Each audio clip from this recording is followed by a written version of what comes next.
ओम अज्ञानतिमिरान्धस्य ज्ञानाञ्जनशलाकय चक्षुरुन्मीलितं येन तस्मै श्रीगुरवे नमः। नमो विष्णुपादाय कृष्णप्रेष्ठाय भूतले श्रीमते भक्तिवेदान्तस्वामिनिति नामिने।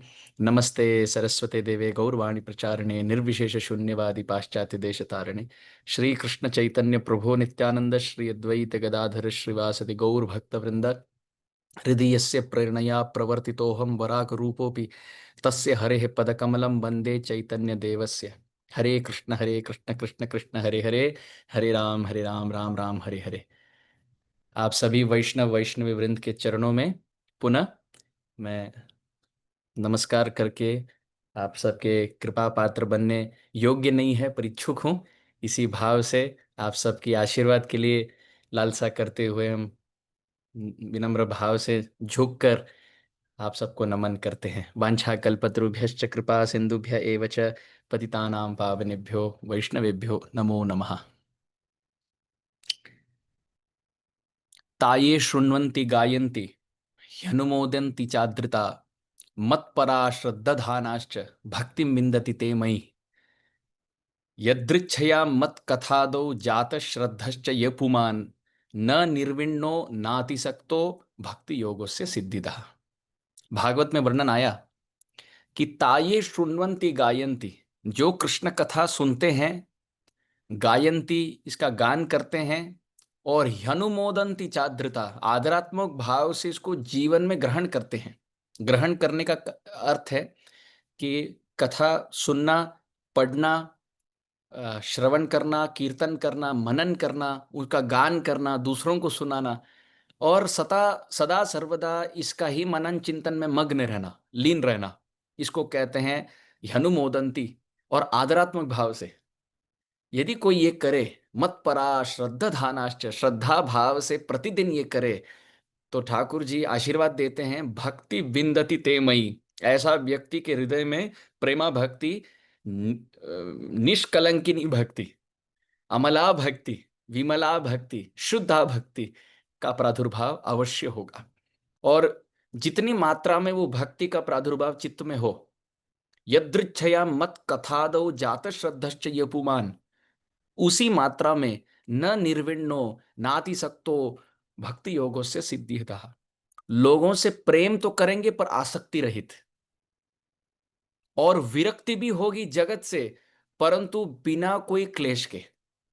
कई बार हमें मन कुत्सित हो जाता है ना, किसी बात से हमें किसी बात से चोट पहुंचती है तो वहीं से भी विरक्ति होती है, परंतु ऐसी विरक्ति होती है जिसमें हृदय थोड़ा कुत्सित हो जाता है। ऐसी विरक्ति नहीं, जगत में व्यक्ति विरक्त हो जाता है, परंतु ऐसे विरक्त होता है जैसे कोई व्यक्ति एक वस्त्र उठाकर फेंक देता है और दूसरा वस्त्र ग्रहण करता है, तो अब पहने हुए वस्त्र में ना आसक्ति है और फेंके हुए वस्त्र में ना कोई कुत्सितता है। उसी प्रकार जगत से विरक्ति भी होती है निर्विण्ण भाव ना होते हुए, और प्रेम भी सबसे रहता है बिना आसक्ति के। ऐसा व्यक्ति पद्म पत्रमिवाम भसा, कीचड़ में खिलने वाले कमल की तरह, इस जगत रूपी कीचड़ में कमल की तरह भक्ति उनके हृदय में खिलने लगती है। तो इसका रामबाण उपाय है कृष्ण कथा, कृष्ण कीर्तन का श्रवण मनन चिंतन गान। तो मेरा परम सौभाग्य है कि प्रतिदिन महाराज जी और श्रील प्रभुपाद जी के चरण सानिध्य में उनका आश्रय ग्रहण करके इतने सभी भक्तों के समक्ष बैठकर, मैं जानता हूं कि सब भिन्न भिन्न राज्य, भिन्न भिन्न देशों से यहाँ एकत्रित हुए हैं, फिर भी आप सबके मुस्कुराते हुए चेहरों को देखकर ऐसा लगता है कि हम सब समक्ष ही बैठे हैं। तो ये बड़ा सौभाग्य है, बड़ा सुवर्ण अवसर, सौभाग्य हमारे जीवन में। तो कल 22वें श्लोक पे चर्चा चल रही थी। तावंग्र युग्म अनुकृष्य सरीसृपंतो, दशम स्कंद 8वां अध्याय 22वां श्लोक। घोष प्रघोष रुचिरम व्रजकर्दमेषु तन्नाद हृष्ट मनसावनुसृत्य लोकम मुग्ध प्रभीतवदुपे यतुरंति मात्रो। वाह! कृष्ण और बलराम मानो सांप की तरह, कभी छाती से, कभी घुटने से, कभी अपने कर कमल से, कभी भुजाओं से घुटमन लीला चल रही है। घसीटा राम, आप राम जी स्वयं को घसीट घसीट कर घसीटा राम की लीला चल रही है। और ये चल रही है ब्रज करदमेशु, ब्रज की धूली में, ब्रज की धूली की अपार महिमा, अपार महिमा। ऐसे कहा गया कि ब्रज के रज में इतनी सामर्थ है, अनंत ब्रह्मांड के स्वामी अपने स्वरूप शक्ति श्रीमती लाधिनी शक्ति स्वरूपिणी राधा रानी के साथ यहाँ सभी अंतरंग परिकर पार्षद के साथ अवतरित होते हैं, और उन सब के चरण में लगी हुई कणरज इसी धाम में पूर्णतया अभिनिविष्ट है। और कहीं भी कोई चरण रख दे या दंडवत कर दे, उनका शरीर पूर्णतया अभिषिक्त हो जाता है इन सभी साधु संत, सभी रागानुग और रागात्मिक नित्य परिकरों के चरण रज से। कई बार ये सुनने मिलता है कि एक कोई शुद्ध भक्त के चरण का एक रज लग जाए जीवन बेड़ा पार है। और ब्रज की रज की महिमा ही क्या कहे, अद्भुत महिमा, अद्भुत महिमा। चित्रकूट में तो प्रभु रामचंद्र नंगे पांव चले, वैसे ही यहां श्याम सुंदर भी नंगे पांव चलते हैं ब्रज में। परंतु यहां ब्रज में एक अधिक महिमा यह है कि केवल नंगे पांव ठाकुर जी चलते नहीं है, कभी कभी छिप छिप कर बैठ बैठ कर इसी रज का पान भी करते हैं। ये लीला भी आगे आएगी, मृद भक्षण लीला, तब वहां रज की महिमा और विस्तार करेंगे। परंतु इसी ब्रज के करदम में, ब्रज के रज में ठाकुर जी लौट रहे हैं, पोट रहे हैं, स्नान कर रहे हैं। ओहो, अपना अंग श्रृंगार स्वयं कर रहे हैं। कई बार तो ऐसा अंग श्रृंगार कर लेते हैं, मैया यहाँ घर से चंदन कुमकुम अघूरू सब लगाकर, कर्पूर सब, इतना सुगंध, इतनी सुंदर मालाएं, इतने सुंदर पुष्प, और सब मोर मुकुट सब धारण करके, नहला के, स्वच्छ करके, विभूषित करके, श्रृंगार वस्त्र अलंकार सब रख के लाला को दूर घर के बाहर भेज देती है। और घर से बाहर जाते ही कहाँ का चंदन, कहाँ का कुमकुम, सब यहाँ का वहां होकर पूरे शरीर में केवल कहीं बछड़े का मूत्र लगा है, तो गाय का गोबर लगा है, तो कहीं ब्रज का रज लगा है, कहीं गिल्ली रज लगी है, कहीं सूखी रज लगी है। ओहो हो। और ऐसे कि कई बार ठाकुर घर आते हैं, ये आगे की लीला हम कर रहे हैं, अभी तो केवल घुटमन लीला चल रही है, पर एक बार चलने लगते हैं, दौड़ने लगते हैं, तब की लीला है ये। वाणी जिस गति में जा रही है हम रोक नहीं रहे, तो आप भी क्षमा कर दीजिए। आगे की लीला में ठाकुर जी बाहर एक बार खेलने चले जाते हैं, और पूरी तरह से अपने आप को श्याम रंग के हैं ही, अभी और श्याम रंग बन के आ गए। इतने की अब मई घर खटखट आए तो मैया खोलने में डर गई, उनको लगा कि कहीं भूत प्रेत ना आए घर में। बोले देखे कौन है, कौन है? मैया मैं हूं। खोल के देखो तो ऐसे लगता है कि रज और गोबर का इतना बड़ा गोला। बोले कौन हो? मैया मैं हूं। मैं माने कौन? आंख खोल कर देखते, देखो लाला, मैं हूं, कन्हैया हूं। बोले ऐसा कौन सा रूप है कन्हैया का, मैं ऐसे कन्हैया को नहीं जानती, तू कोई भूत प्रेत है। कन्हैया तो बाहर गया है, चंदन कुमकुम लगाकर सुंदर एकदम अच्छे से नहा धोकर अच्छा बच्चा बन के गया, ये कौन सा लाला है? बोले मैं ही हूं। तो मैया डांट कर कहती है, पंखाभिषिक्त सकला वयवम विलोक्य दामोदरम वदति कोप वशद यशोदा, त्वं सुकरोसि गत जन्मनि पूतनारे इत्युक्त सस्मित मुखो वतुनो मुरारे। अरे लाला, पंखाभिषिक्त सकला वयवम विलोक्य, पूरे शरीर में देखो, पूरे शरीर में कीचड़ ही कीचड़ लगा है। तू पिछले जन्म में सूकर था क्या? क्योंकि पिछले जन्म के संस्कार इस जन्म में लगते हैं, तो पिछले जन्म का तू सूकर था। लाला अंदर ही अंदर सोच रहे, हाँ मैया वराहा तो मैं ही था। पिछले जन्म का सूकर तो हाँ अब लाला बन के आया हूँ। हाँ मैया सच्ची बात है, सच्ची बात है, मैं तो पिछले जन्म का सूकर ही था। मैया बोले ठीक है, अब पहले नहाने चलो, स्नान घर में चलो। और मैया इतने प्रेम से नहलाती है। श्रीपाद बिल्वमंगल ठाकुर आगे लिखते हैं, यद रोम रंध्र परिपूर्त विधाव दक्ष, कहते हैं वाराह जन्म में जब सूकर, केशव धृत सूकर रूपा जय जगदीश हरे, जब सूकर की अवतार लीला हुई थी, वराह अवतार, तो भगवान ठाकुर जी तो इतने विशाल थे, उनकी आकृति इतनी भव्याकृति थी कि एक एक रोमकूप में, रोम रंध्र में, मानो एक एक रोम छेद में सातों समंदर भर सकते थे, इतनी बड़ी आकृति, इतने बड़े वराहदेव। उनके चरण का एक चरण, चरणामृत कणिका लग जाए तो ब्रह्मा जी अपने जीवन को कृतकृत्य मानते हैं, इतनी भव्याकृति। एक एक रोमकूप में सात सात समंदर भरने की सामर्थ्य। और वही लाला, जब वही बराहदेव जब लाला बन के आए तो मैया जमुना का जल अपने हाथ से लेती है इतनों सा, और फिर ऊपर से करके बोलती, चलो आज का स्नान खत्म, अब चलो निकलो अब बाहर इतनी मीठी लीलाएं ब्रज की। तो तावंग्र युग मनुकृष्ट सरिसृपंतो, घसीट घसीट कर लाला जानुभ्याम सह पाणिभ्याम, हाथों से और पैरों से चल रहे, घुटनों पे चल रहे। एक आचार्य चरण तो ये लिखते हैं कि कृष्ण और बलराम चलते चलते अपने हाथों से मानो पृथ्वी देवी के पीठ को सुंदर तरीके से मलरा रहे। क्यों?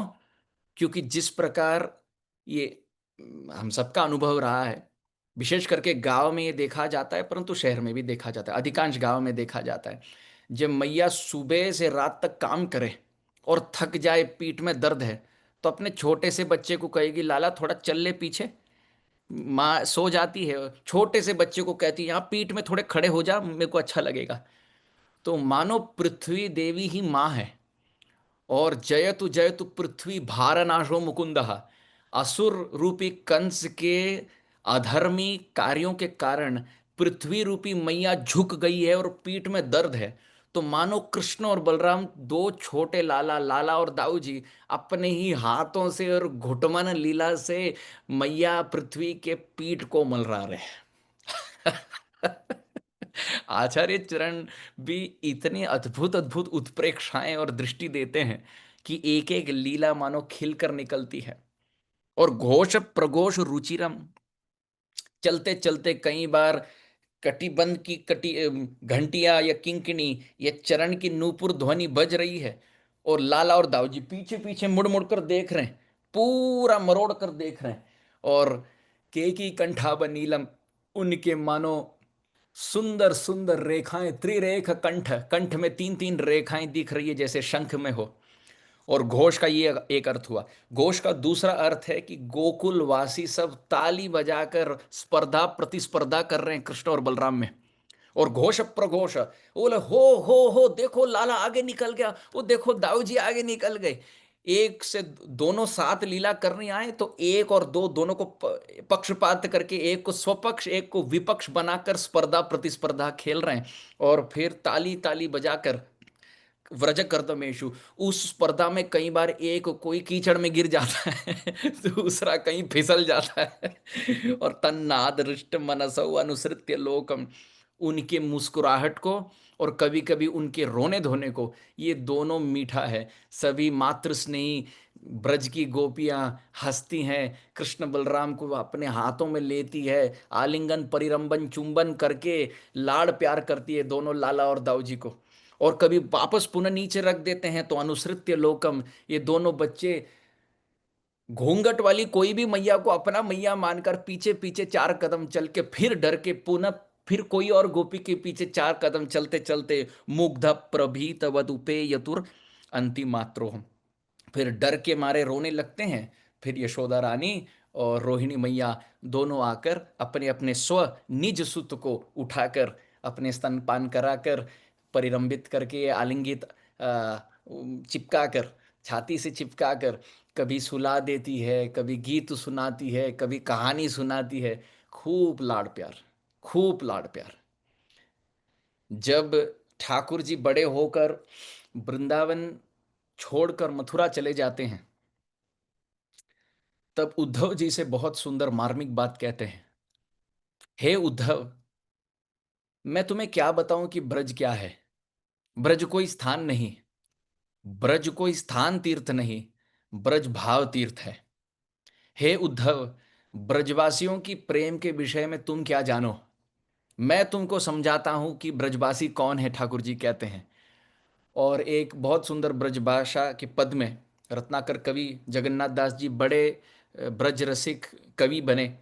उनकी वाणी में वो लिखते हैं, कृष्ण कह रहे हैं उद्धव जी से, मथुरा जाकर अपने मैया यशोदा और अपने बाबा नंद बाबा का स्मरण करके ठाकुर जी उद्धव जी से कहते हैं, नंद ओ जसोमती के प्रेम पगे पालन की, लाढ़ भरे लालन की लालच लगावती, कहे रत्नाकर सुधाकर प्रभासो मणि, मंजू मृग नयनन होस होम सावती। बहुत सुंदर। रत्नाकर कवि जी लिखते हैं, कृष्ण कहते हैं उद्धव जी से, हे उद्धव, नंद और जसोमती के प्रेम पग पालन की, लाड़ भरे लालन की लालच लगावती। मैं मानो जिस प्रकार रसगुल्ले में, जो रसगुल्ला होता है उसमें गुल्ला रस में पगा होता है, पूर्ण तैयार रस में पगा होता है, हे उद्धव मैं वैसा गुल्ला हूं। और मैया यशोदा और नंद बाबा के वात्सल्य प्रेम रस में ब्रज में मैं पगा था, इसलिए मैं रसगुल्ला था। उनके गोदी में बिठाकर जो लाड़ भरे लालन की लालच लगावती। ओह, हे उद्धव, यहां मथुरा में लोग मुझे जगतपति कहते हैं, त्रिभुवन नाथ कहते हैं, पर इन नामों में वो आनंद नहीं जो मैया के मुख से निसृत कन्हैया नाम में है। मैया जो श्रृंगार कराती थी और मथुरा में जो श्रृंगार होता है, इसकी कोई तालमेल नहीं, बिल्कुल नहीं, इसकी कोई हम तुलना ही नहीं कर सकते। यहाँ पे तो मुझे बड़े बड़े सुवर्ण थालियों में सजाया जाता है, और वहाँ मैया अपने हाथ से जो माखन मिश्री पवाती थी, हे उद्धव मैं तुझे कैसे बताऊं। नंद औ जसोमती के प्रेम पगे पालन की, लाड़ भरे लालन की लालच लगावती। सुधी ब्रज बासिनी की, दिवैया सुख रासिनी की, उधो नित हमको बुलावन को आवती। हे उद्धव मैं तुम्हें कैसे बताऊं, यमुना का स्मरण होता है, गिरिराज का स्मरण होता है, यमुना के कूल में, तट में इतनी सुंदर लीलाएं हुई है, कदम्ब के वृक्ष का स्मरण होता है, तमाल के वृक्ष का स्मरण होता है। हे उद्धव, हर एक विचार जो आया मेरे मन में, ये विचार नहीं, ब्रजवासियों ने वहां से प्रेम पत्र भेजा है, इसलिए वो चिंतन के रूप में मेरे मन में आया, और ये सब डोरी बांधकर मुझे घसीट के लिया जा रहा है वृंदावन। है उद्धव, उधो नित हमको बुलावन को आवती। मुझे पुनः वृंदावन बुलाने के लिए मैया वहां से ये विचार भेज रही है। इतना प्रेम है यशोदा मैया का कृष्ण पे, कोई इसका वर्णन नहीं कर सकता। एक बार चैतन्य महाप्रभु ने जब एक बड़े दिग्गज वैष्णव रघुपति उपाध्याय से पूछा कि तुम चलो कुछ पद या कोई श्लोक सुना दो, ये चैतन्य चरितामृत में है। तो रघुपति उपाध्याय जी कहते हैं, श्रुतिम अपरे स्मृतिम इतरे भारता मन्ये भजन्तु भवभीताः, अहम इह नंदम वंदे यस्यालिंदे परब्रह्म।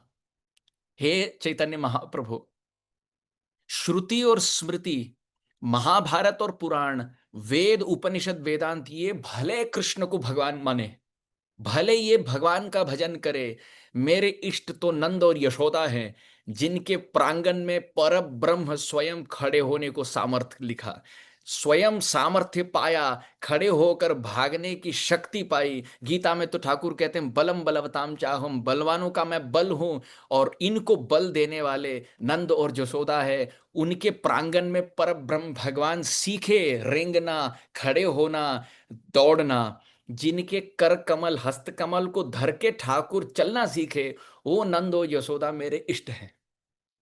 जब चैतन्य महाप्रभु ये पद सुने, उनका हृदय भाव विभोर हुआ। उन्होंने रघुपति उपाध्याय को छाती से लगा कर कह दिया, कैसे तुम इतनी सुंदर रचना कर पा रहे हो। तो नंद और यशोदा मैया का विशेष स्थान है वात्सल्यमयी लीलाओं में। अ, इनका बहुत बड़ा स्थान है। श्रीला प्रभुपाद जी दशम स्कंद के 9वें अध्याय के 3रे श्लोक में 10-9-3 के तात्पर्य में श्रीला प्रभुपाद जी लिखते हैं कि जो भी वात्सल्य स्थायी भाव को प्राप्त करना चाहता है, नित्य गोलोक वृंदावन में ठाकुर को वात्सल्य प्रेम में लाड लड़ाने की इच्छा रखता है, उनको मैया यशोदा के प्रेम, मैया यशोदा की रूप कांति, मैया यशोदा की सेवा वृत्ति, इस भाव का अनुगमन करना चाहिए, ऐसे प्रभुपाद जी तात्पर्य में लिखते हैं। इसका सीधा सीधा अर्थ ऐसे बनता है, कृष्ण स्मरम जन्म चास्य प्रेष्ठ निज समीहितम तत्त कथा रचश्चासौ कुर्याद वासम ब्रजे सदा।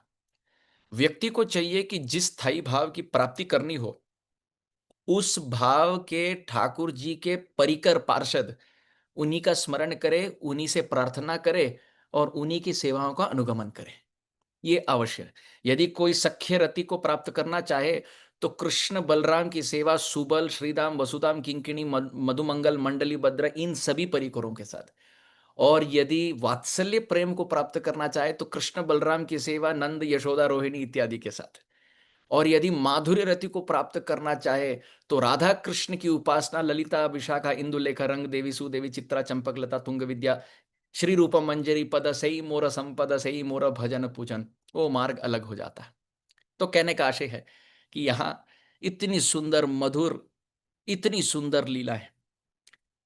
लाला और लाला और रोहिणी मैया, यशोदा रानी और रोहिणी मैया दोनों लाला और दाऊ जी को छाती से लगाते हैं, गीत सुनाते हैं, कई श्लोक सिखाते हैं बाल्यावस्था से। ऐसे वर्णन आता है श्री रूप गोस्वामी के लेख में कि सुलाते समय नींद ना आए ठाकुर जी को। ठाकुर जी कहते मैया से कोई कथा सुना दो।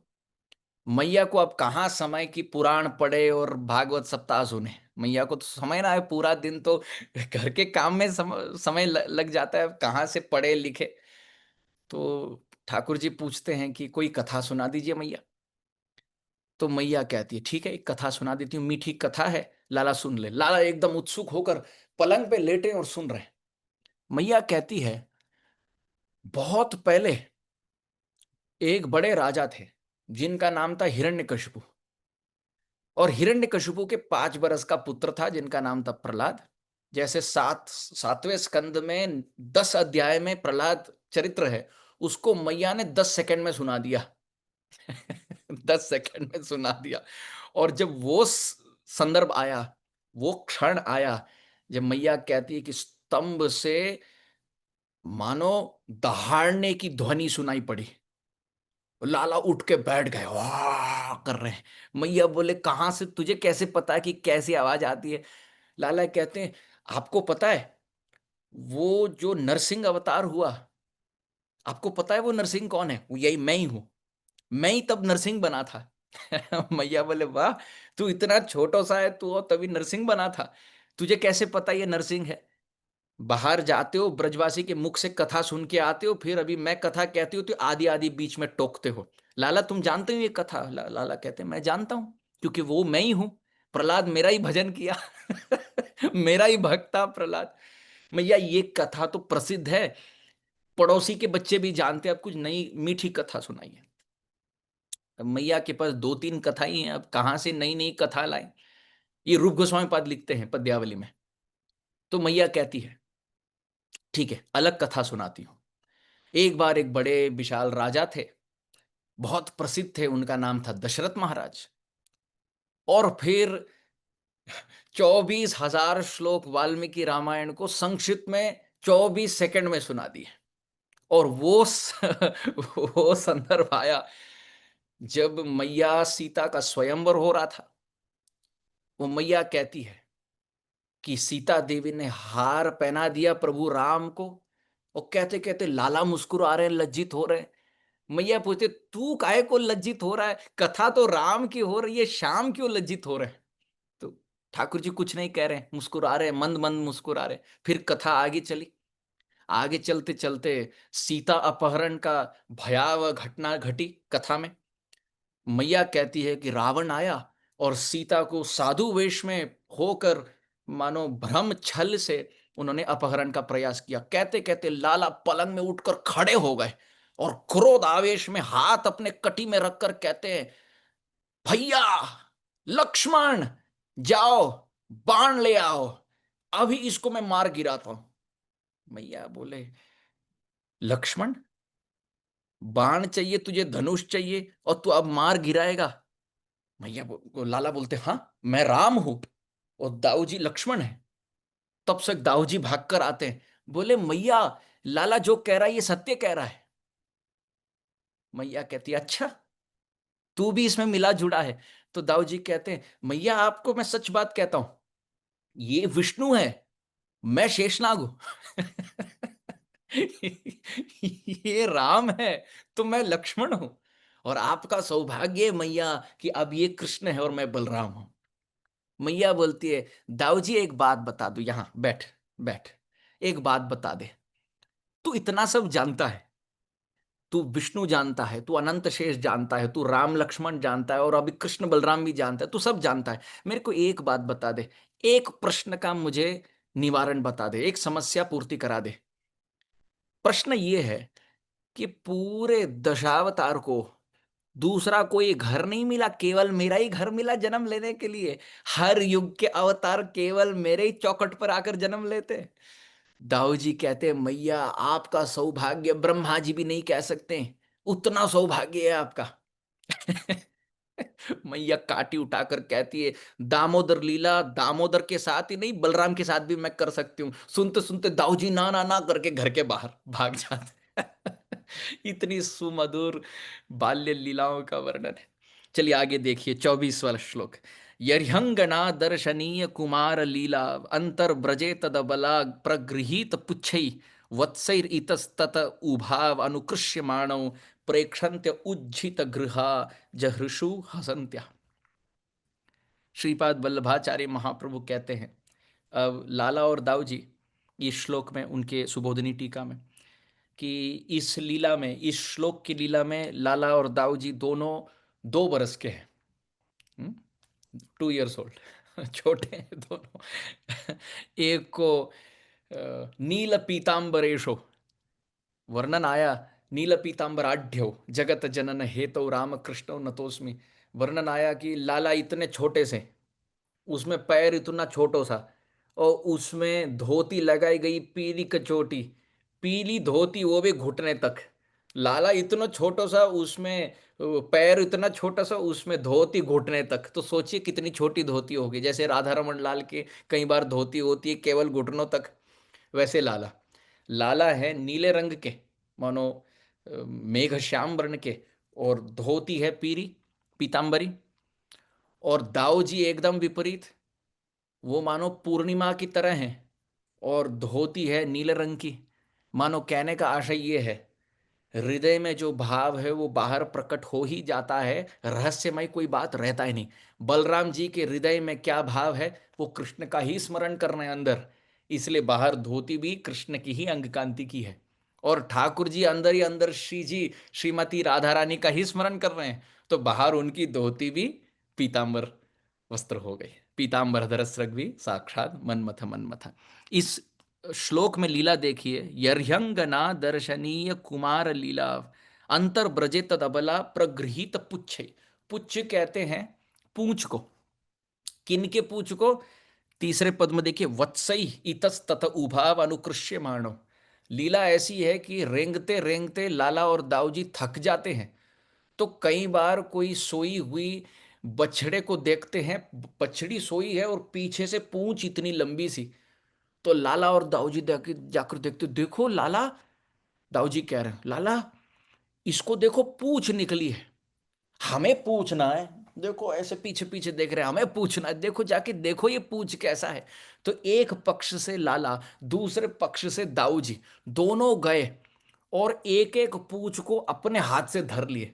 ये वत्स का पूंछ है, वत्स सोया है बेचारा छोटा सा, वो भी वो भी इन्हीं के उम्र का है, वो भी सोया है, वो पूंछ लंबी सी।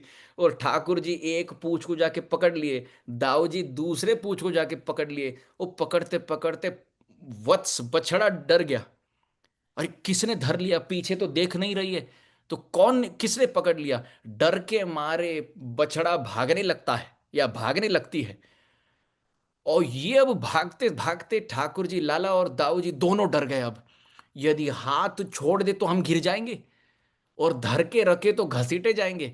अब तक तो रेंग रहे थे अपने बल पर, अब पूंछ धारण कर लिए तो अब फ्री राइड। ऐसे लगता है जैसे कई बार भारत में होता नहीं है कि कोई साइकिल चलाता होता है और फिर थक जाता है, फिर आगे कोई बड़ी ट्रक दिख जाती है, तो साइकिल चलाते चलाते व्यक्ति अब साइकिल चलाना बंद कर देता है और ट्रक को धर लेता है। अब ट्रक की गति से ये साइकिल चल रही है। उसको देखो तो इस लीला का स्मरण होना है कि लाला और दाऊ जी रेंगते रेंगते थक गए। अब बछड़े के पूंछ को धर लिए और बछड़ा भाग रही है, और उस पूंछ को लाला धर लिए। बछड़ा मानो डर गई है कि किसने धारण किया, और लाला डर गए हैं कि पता नहीं ये क्या है। दोनों डर के मारे एक दूसरे को छोड़ नहीं पा रहे। श्रीपाद वल्लभाचार्य जी यहाँ पे लिखे हैं, और अन्य आचार्य भी लिखे हैं कि ये परस्पर संबंध है भक्त और भगवान का। भक्त माने बछड़ा, भगवान कृष्ण। यदि कोई शुद्ध भक्त हो बछड़े के समान, तो ठाकुर जी पीछे पीछे डोलते हैं, और भक्त ठाकुर जी को खींचता है, और ठाकुर जी भक्त को खींचते हैं। यहाँ पे लाला पूंछ को धर के बछड़े को खींच रहे, और बछड़ा ठाकुर जी को पकड़ के वो खींच रहे। तो वो पूंछ क्या है? भक्ति की डोरी, भक्ति की डोरी। तो भक्त रूपी बछड़े में जो जितनी लंबी भक्ति की डोरी, उतना ही ठाकुर जी कसक कर पकड़ लेते हैं। तो भक्त रूपी बछड़ा ठाकुर को खींचता है, और भगवान रूपी लाला बछड़े रूपी भक्त को उसी भक्ति के पूंछ रूपी डोरी से खींचते हैं। परस्पर आकृष्ट करने वाली ये सुंदर लीला है। फिर प्रश्न ये होता है कि वत्सई ही ये बहुवचन में प्रयोग क्यों हुआ? एक वत्स का एक ही पूंछ होता है, तो एक ही बार धरेंगे, अब इसको बहुवचन में प्रयोग का क्या अभिप्राय? आचार्य चरण श्रीपाद सनातन गोस्वामी जी लिखते हैं कि एक बार धरने के बाद लाला और दाऊ जी समझ गए, और ये तो अद्भुत बात है, केवल धर लो और तेज गति से तुम्हें ब्रज के सुकोमल यहाँ पे गौशाला और रज से और गोमूत्र से और गोबर से तुम्हें बहुत सुंदर सफर करने का ये अवसर मिलता है। हमें ना रेंगने की आवश्यकता, ना पैर चलाने की आवश्यकता, ना हाथ चलाने की आवश्यकता, केवल धर दबोचो और तुम्हें घसीटे लिए जाएंगे। तो बार बार बार बार आते हैं, इसलिए बहुवचन का प्रयोग। एक बार बछड़ा थक कर बैठ जाता है, लाला पीछे से रेंगते रेंगते आते, पुनः धर लेते हैं, बछड़ा फिर भागता है। यही घसीटा राम की लीला है। कई बार तो बहुवचन का प्रयोग इस अभिप्राय से भी है। जीव गोस्वामी पाद लिखे हैं अपने लघु वैष्णव में, तोषणी में, कि लाला कई बार तीन तीन चार चार बछड़ों की पूंछ को धर लेते हैं। देखो कि मैं भी देखूं कि कौन सा बछड़ा पहले भागता है। और दाऊ जी भी तीन तीन चार चार बछड़ों की पूंछ को धर लेते हैं। वो चारों भागते अलग अलग दिशा में। श्रीपाद बलदेव विद्याभूषण जी ने यह भी लिखा अपने वैष्णव आनंदनी में कि ये लीला करते करते कई बार चोट भी लग जाती है। कभी वक्षस्थल में, कभी हाथ में, कहीं थोड़ी सी चोट लग जाती है, और लाला और दाऊ जी रोने लगते हैं। तो मैया उनको लेती है और कहती है, तू ही तो कह रहा था तू बहुत बलवान हो गया है। कितना बलवान है, छोटा सा बछड़े ने देखो खींच के तेरे को ले गया, तू कहाँ का बलवान, कहाँ शक्ति है तेरी। छोटे छोटे बछड़े तेरे को घसीट के ले जाते, और उस घसीटी में भी तू रोता है, तुझे लगती है तू कहाँ जाकर बलवान है, तू कहाँ जाकर राजा बनेगा। मैया ऐसे बोलती है तो लाला और जोर से रोने लगते। तो मैया कहती ना ना ना ना, नहीं, बस बस बस, कोई नहीं कोई नहीं कोई नहीं कोई नहीं। बछड़े को मैं डांटती हूँ, ठीक है, वो नहीं करेगा ये अगली बार।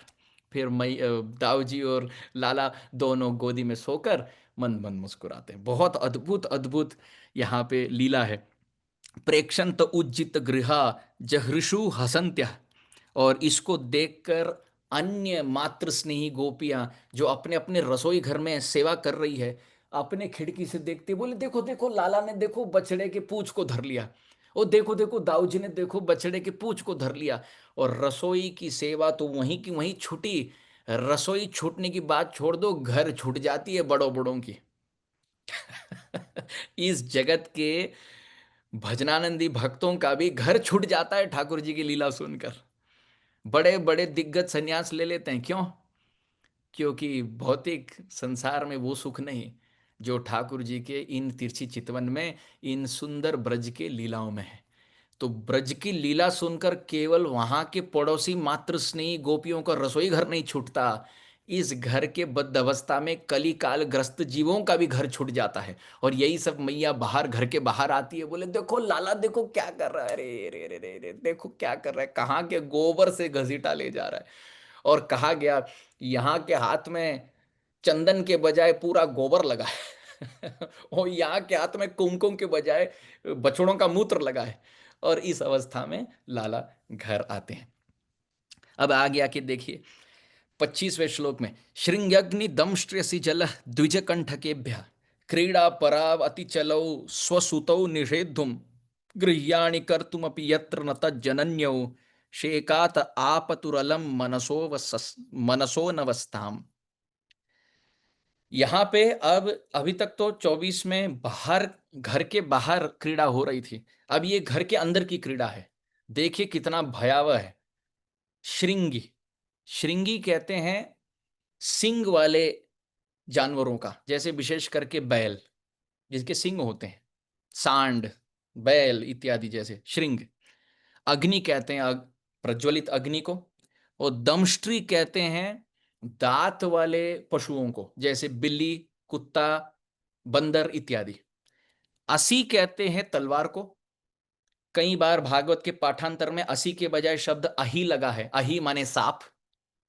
और फिर जल कहते हैं पानी को। मैं इसलिए ये सब पद गिना रहा हूं क्योंकि ये सब के साथ छिड़कानी और बदमाशी ठाकुर जी करेंगे। अब एक एक पद के साथ बदमाशी करेंगे। तो जल माने पानी। द्विज कहते हैं ब्राह्मणों को, परंतु द्विज का एक और अर्थ है पंछी, पक्षी, जो दो जन्मा है। एक तो अंडा, अंडे के रूप में जन्म लेता है, फिर अंडे से बाहर जन्म लेता है, तो वो भी द्विज है, दो जन्मे वाला है। और कंटक, कंटक कहते हैं पत्थर, कंटक इत्यादि। तो ये इसलिए कहा गया, अब सुनिए, बहुत अद्भुत, अद्भुत और आश्चर्यजनक और भयावह, ये सब विशेषण साथ में लगेंगे क्योंकि ये लीलाएं ऐसी है। श्रृंगी, ठाकुर जी जाते हैं, विशेष करके ये कृष्ण ही है। बलराम जी तो केवल नाम के लिए बड़े हैं, जैसे राम केशव शब्द आया पहले, राम केशव इसलिए आया क्योंकि राम माने बलराम बड़े हैं, वो ज्येष्ठ हैं, इसलिए उनका नाम पहले आया। परंतु वो सरल है, आर्जवम, सरलता, वात्सल्यता, ये सब गुण लबालब भरा है। ये छोटा ही है। ये बदमाशी करने की टोली के सरदार और सरकार तो यही है, छोटे वाले कन्हैया है, कृष्ण है। तो देखिए क्या क्या क्रीड़ाग्रस्त हैं। क्रीड़ा कौन से क्रीड़ा कर रहे हैं? श्रृंगी जाकर बैल के सिंग को हाथ मारते हैं, ऐसे ऐसे ऐसे। मैया कहती लाला तू क्या कर रहा है? बस मैं ये देखना चाहता हूं कि ये सिंग जो है, हाथ लगाने पर हाथ कहीं कटता तो नहीं, बस यही देखने के लिए। कितना तीक्ष्ण है, कितनी बारीकी से निर्माता ने बनाया, बस ये देखने के लिए जाके हाथ मारते थे ऐसे। कई वैसे बैल तो ऊंचा होता है, पर कई बार ब्रज में बैल बैठा होता है, वो अपने लीला स्मरण में कुछ ब्रज के रज को चबाता रहता है, तृण भोजन करता रहता है। तब लाला जाके उसके सिंग को ऐसे ऐसे हाथ मारने जाते हैं, मैया आकर धर लेती है, लाला तू क्या कर रहा है? तेरे को मैंने कल बताई कि ये नहीं करना है। तो लाला बोलते ठीक है, अब नहीं करूंगा मैं, अभी कहीं भी जाकर कोई सिंग वाले पशु का सिंग कभी हाथ नहीं लगाऊंगा। अगले क्षण देखो तो अगला पद, अग्नि। घर में कहीं प्रज्वलित अग्नि होगी, लाला रेंगते रेंगते वहां जाकर अग्नि में हाथ रखने जा रहे हैं, मैया आकर धर लिए, बोले लाला क्या कर रहा है तू? मैंने कहा नहीं करना है। लाला कहते हैं आपने तो कहा कि श्रृंगी, सिंग वाले पशु के सिंग को नहीं छूना है, अग्नि के विषय में तो आपने कुछ नहीं कहा। देखो ये अग्नि की चिंगारियां लपटे ले रही, ओह कितने सुंदर है, एक बार मैं स्पर्श करके देख लूं कि कितना सुंदर है। मैया बोले ये भी नहीं करना है, जितना वो नहीं करना है उतना ये भी नहीं करना है। लाला बोले ठीक है, कान पकड़कर मैं शपथ खाता हूं कि अग्नि को नहीं स्पर्श करूंगा। अगले ही क्षण दमष्ट्री जाकर कोई कुत्ते के हाथ में, कुत्ते के मुंह में हाथ डाल रहे हैं। कहीं कोई बंदर बैठा है तो बंदर के बड़े बड़े दांत वाले मुंह के अंदर अपने छोटे छोटे पल्लव वाले कर कमल को हाथ घुसेड़ रहे अंदर, और देख रहे हैं, बंदर के मुख को गिन रहे हैं, बंदर के दांतों को गिन रहे हैं, हाथ रख रहे हैं। बंदर को कहते चबाकर दिखाओ, अगर दम है तो चबाकर दिखाओ, मैं नंद का पुत्र हूं, चबाकर दिखाओ। मैया आकर पकड़ लेती, लाला ये भी नहीं करना है। और चौथी बात असी, असी माने तलवार की धारा या धार। तो लाला नंद बाबा के घर में बड़े बड़े तलवार हैं क्योंकि वो राजा हैं, तो वो कभी रखा होता है तो उसको म्यान से बाहर निकाल कर लाला वो तलवार की उस धार में अपने छोटे सुकोमल कर कमल को हाथ चला रहे। मैया आके वो भी धर ली, बोली ये भी नहीं करना है। लाला बोलते मैं यहाँ शपथ खाता हूँ ये भी नहीं करूंगा, मैया मैं जो भी करने जाता हूँ आप रोक टोकती हो। स्वतंत्रता है कि नहीं? व्यासदेव ने ऐसे ही लिख दिया, जन्माद्यस्य यतोन्वयादितरतः इतरतः चार्थेषु अभिज्ञ स्वराट। काहे के स्वराट? कुछ भी नहीं कर सकता।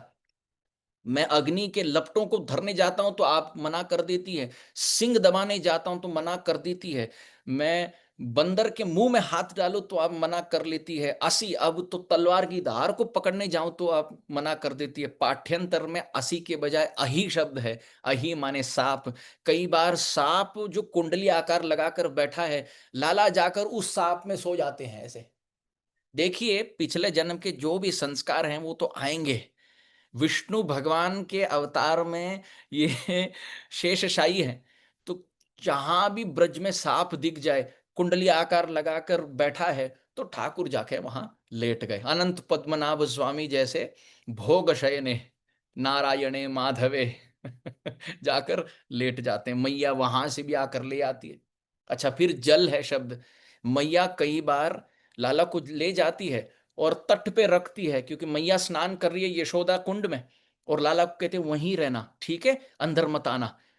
और लाला मैया के बिना रह नहीं सकते, अथवा कोई छिड़कानी किए बिना, कोई लीला किए बिना, अपनी नटखट विहार किए बिना रह नहीं सकते।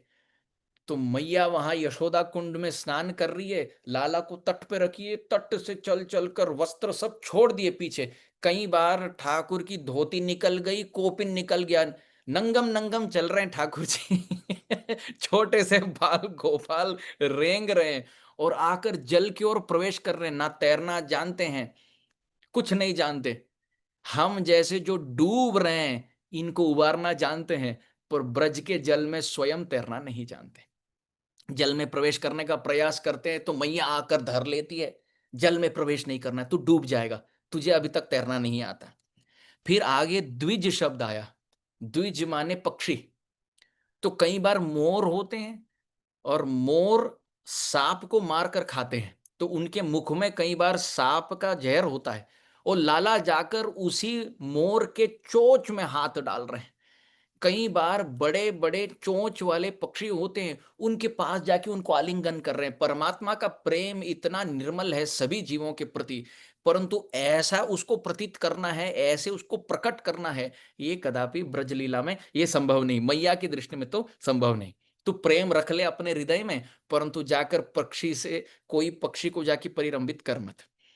और जब इस सब के लिए नकारा जाता है, श्रृंग नहीं, अग्नि नहीं, दंष्ट नहीं, असी नहीं, अहि नहीं, जल नहीं, द्विज नहीं, तो लाला क्या करते हैं, बड़े बड़े कंठक पत्थर को ढूंढते हैं और फिर उस पर कूदने लगते हैं, उस पत्थर पे। मैया आकर पकड़ लेती है, बोले लाला तू क्या कर रहा है, तेरे पैर पे ना चोट लग जाएंगे।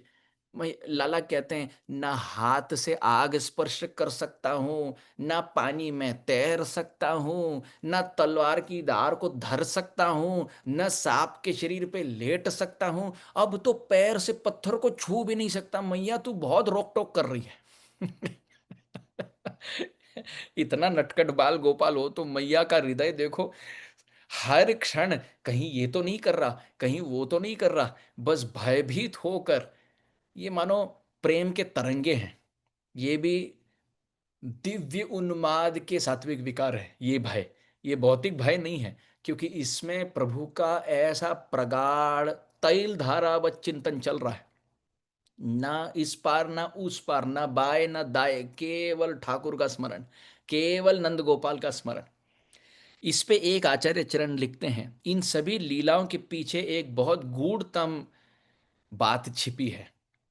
लाला मानो सभी भक्तों को, ब्रजवासियों को और भागवत के विद्यार्थियों को एक बात सूचक के रूप में समझा रहे हैं कि आगे जाकर, हे ब्रजवासीगण, मैं ये सब लीला करने वाला हूं। श्रृंगी का अर्थ है मैं आगे जाकर बैल रूपी अरिष्ठासुर का वध करने वाला हूं आज मैया तू एक बैल के सींग को धरने से मुझे रोक रही है, पर एक समय आएगा जब ब्रज जन एक बैल के भय से भागेंगे, और इन्हीं बैल के सींग को धरने के अभ्यास के कारण उस अरिष्ठासुर का वध करने में मैं सक्षम रहूंगा। दूसरी बात, अग्नि, ये दावग्नि पान लीला का सूचक है। कि हे मैया, देखो आगे जाकर वो समय आएगा, आज तू भले मुझे रोक ले आग से, आगे जाकर एक समय आएगा, एकदा क्रीडमानास्ते सब क्रीडासक्तेषु गोपेषु तद्गावो दूरचारिणी स्वैरम चरन्त्यो विविषु तृणलोभेन गह्वरम। सभी गोप सखागण, सभी ग्वाल, सभी बछड़े, सभी गौ माता मुंजाटी में फंस जाएंगे, और तब मैं ही आकर उन दावाग्नि को मानो एक अमृत आम्र रस के समान निगल लूंगा। तीसरी बात, दमष्ट्री। दमष्ट्री का अर्थ क्या है? दांत वाला कौन सा है? दांत वाला है केशी। भगवान ने केशी के हाथ में मुक्का मारकर वो दांत, मुख में मुक्का मारकर वो दांत तोड़ दिए। केशी एक घोड़े के रूप में आया और ठाकुर ने उनका वध कर दिया।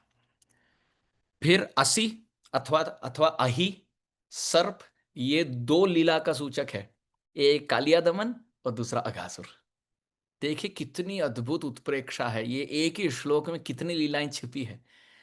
फिर जल, ये जल है, यमुना जल दूषित होकर उसको विलोक के दूषिताम कृष्णाम कृष्ण कृष्णाहीना विभु, प्रभु कैसे कदम्ब के वृक्ष से आरूढ़ होकर वहां छलांग लगाए और यमुना तीर वनचारी, उस यमुना को शुद्ध किए।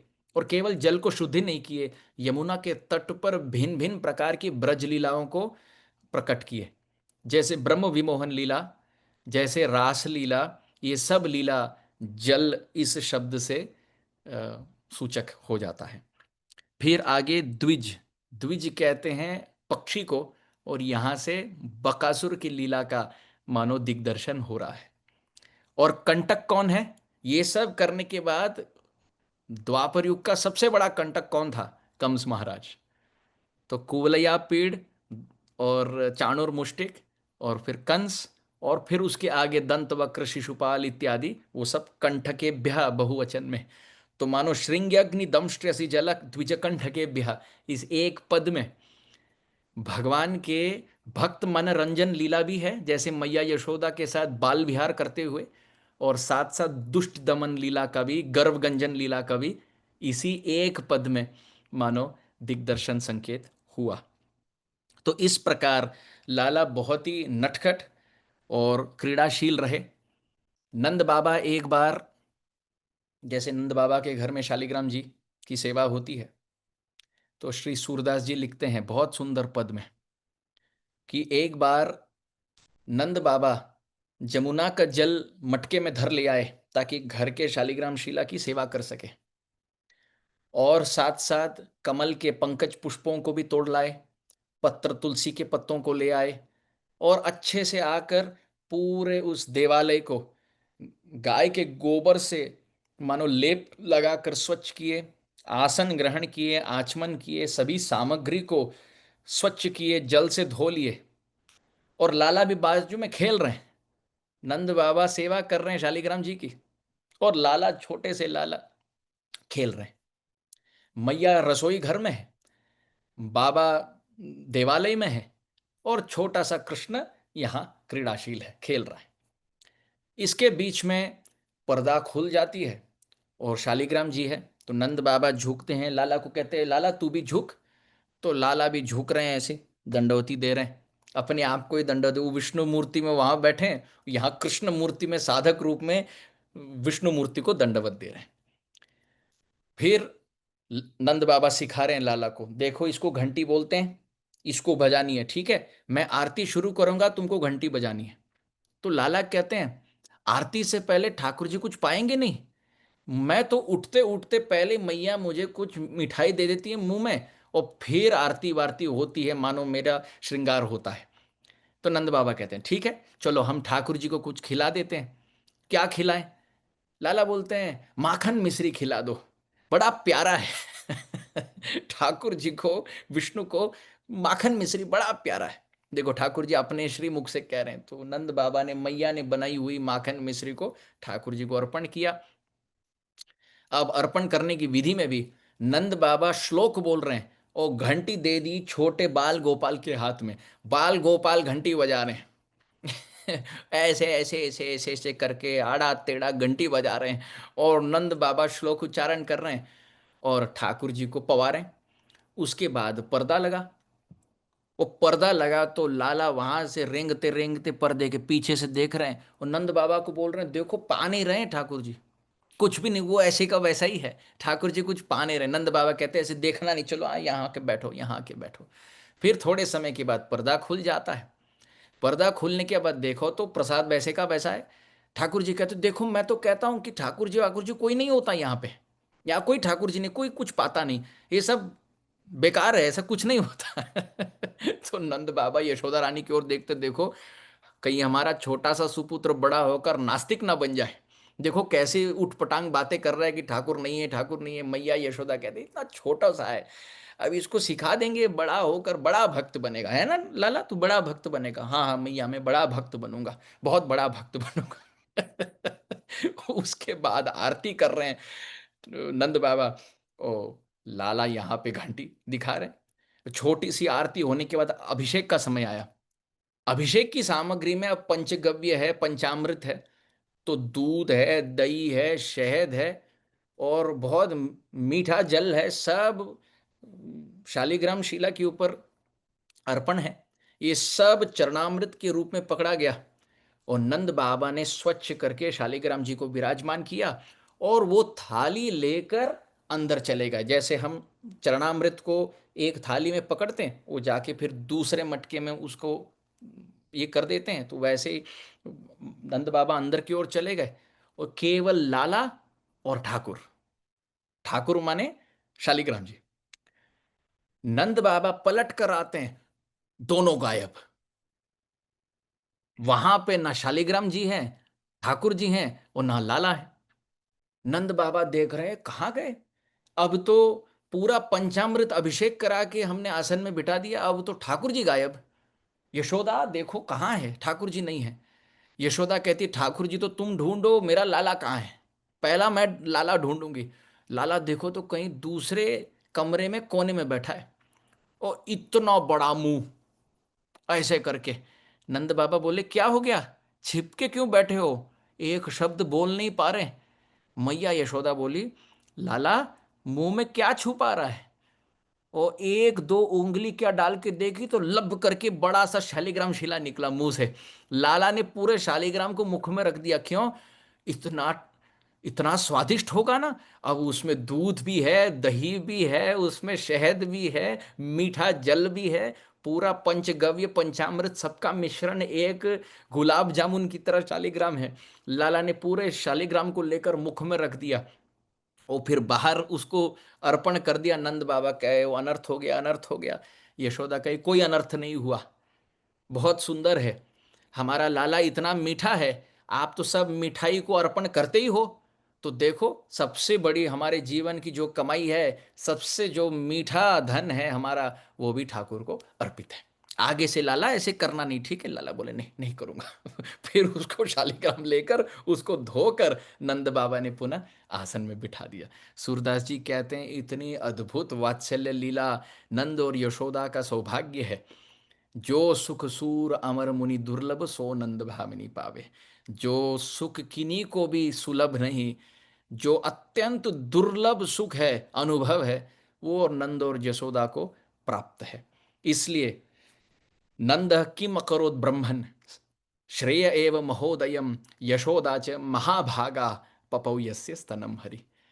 परीक्षित महाराज सुखदेव गोस्वामी जी से कहते हैं कि नंद बाबा का क्या सुकृत है, यशोदा रानी का क्या सुकृत है कि नंद के छोटी उंगली को धरकर लाला चलना सीखे ब्रज में, और दुग्ध सागर को छोड़कर, अनंत शेष के शयन को छोड़कर, विष्णु रूप अब लाला बनकर मैया के गोदी में लेटकर उन्हीं के वात्सल्यमय दुग्धपान को कर रहे हैं, स्तनपान कर रहे हैं, और मैया यशोदा के वक्षस्थल के मात्र स्नेह को चख रहे हैं।